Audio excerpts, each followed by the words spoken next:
From shampoo bottles to the Sirius satellite radio interface, the designers at Portland, Oregon-based Ziba are experts at really capturing the essence of what consumers want.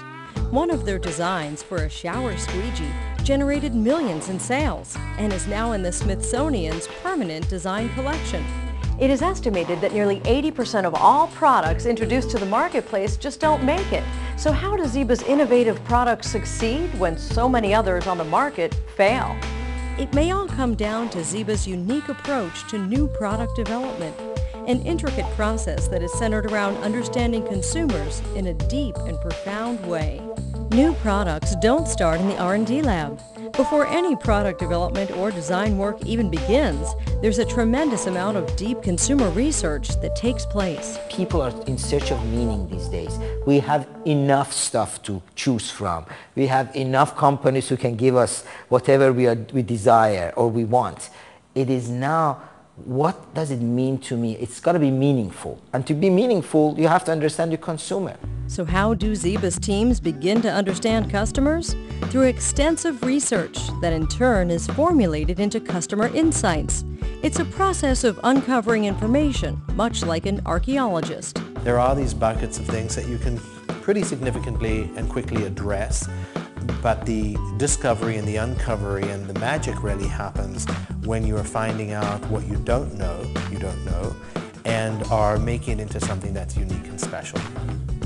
The project teams at Ziba are made up of an international community of specialists, all working together to get a 360-degree view of the consumer.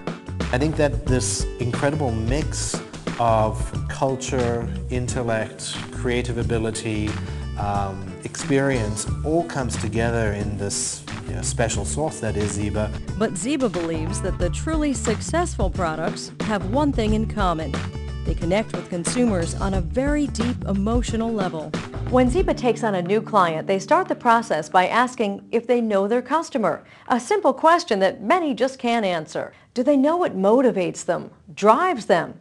Do they know their strategic customer? Then they ask, what do you stand for?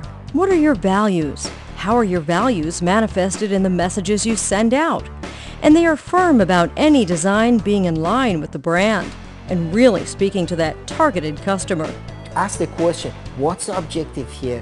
What are we trying to do here? What's the best way to do this? And what is right for the consumer and what is right for the brand? And make sure you understand those things really well to put it together. And just don't try to create something different. That is not going to get you anywhere. You've got to create something that's meaningful to the consumer and authentic to the brand. They are constantly refining and testing. And so we'll do it from this way, and then we'll do it from that way, and then we'll try to slice it through the middle again, and then we'll test it to make sure that it's elastic enough and extensible enough to multiple applications, and we'll come back and refine it further. Ziba examines the market and the competition. What is the market? And that is where you look at the trend, and through the research you can do a little bit to understand the market, because these are all part of the context.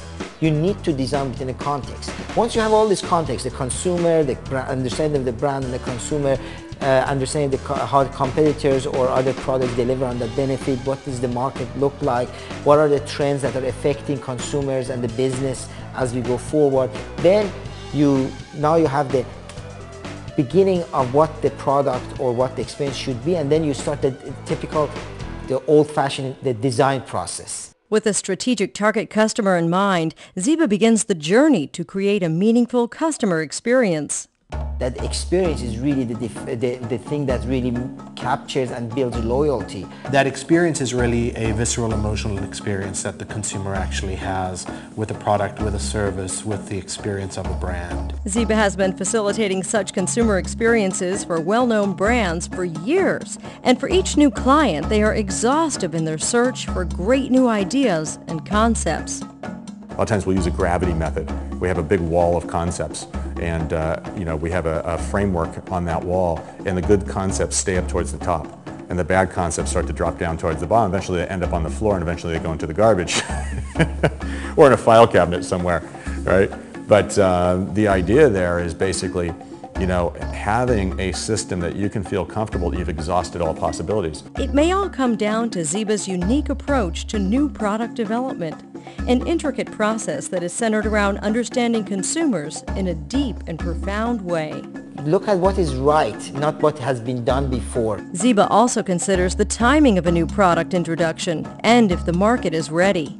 There's an incredible piece that we do pretty much consistently with all of our new product introductions, and that's around trend analysis and synthesis, and then trend application.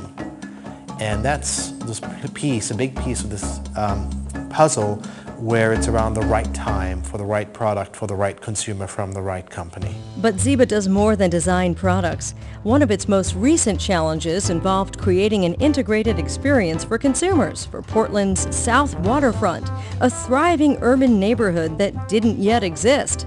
They had to help people see the future of what living in this 38-acre development would be like.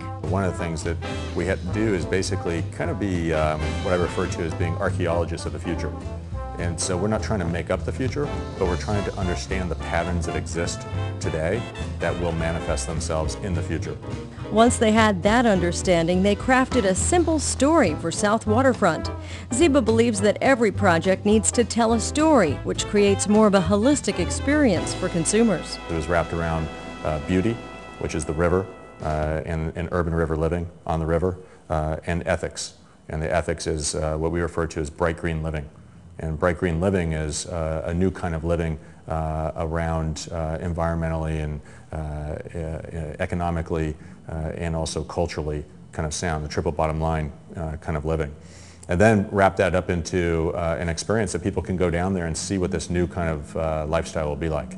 And so that's where you have to basically create a website experience and a showroom experience and also a site experience. Ziba's employees work until they get it right. Only then will they move forward with the process. It's not like you can read the handbook and figure out how to do it. I think what it does, though, is it gives us creative and intellectual leeway, if you will, as we are sitting down with clients, potential clients, our teams in general, creating these visions and then figuring out the steps to execute upon them. There is constant integration throughout the design process so that team members from all disciplines are aligned, understanding each other's worlds. Clients trust the process. It necessitates a different level of design thinking. We are a design firm, but we are a design firm in the service of business and business strategy. And I think some of the most successful relationships and the most successful conversations that we actually have are when we can go in, think about things from a designer's point of view, how a designer thinks, this non-linear approach, but be able to articulate it successfully in the language of brand and business. When Ziba designed the interface for Sirius satellite radio, they knew they needed to deliver meaning to the consumer or the product would fail. There wasn't an iconic image in people's minds about what a satellite radio should look like. So it kind of looked like a technical piece of gear, a little bit more like a fish finder than it would, something you expect to be a satellite radio. So we worked with them and their consumers to help define what the icon was for portable satellite radio. We created a love button. You just, when you love the music, you just push the love button and it actually downloads the whole thing for you and it goes into your love list. The design, interface, and packaging were so successful that the company's subscription rate caught up to the competition. There's always going to be new technology, cool gadgets, trendy items that consumers will try. But Ziba believes that the truly successful products have one thing in common. They connect with consumers on a very deep emotional level. We're looking at the data and the information in a bunch of different perspectives, and we're looking for a relationship in there somewhere that creates a framework that's going to allow us to innovate. So what builds equity with customers? Companies have to understand it is okay not to be liked by everybody or not to have this huge market share. Market share is no longer the point. It's customer mind share that you really care about. That's the equity. And it's about getting the entire customer experience right. You slip up at any one point in that experience and the consumer is going to remember that, not all the places that you did well. So what makes a product great? Great products don't ask their customers what they should be. Right? Great products say this is what we are. They basically anticipate customer needs. They don't wait for the customer to tell them what they should be. And they delight customers in new and interesting ways. Ziba has been delighting its own clients for years, forging meaningful connections with new companies and consumers around the world, all part of Ziba's DNA. For the Pearson Video Library, I'm Pat Laurie.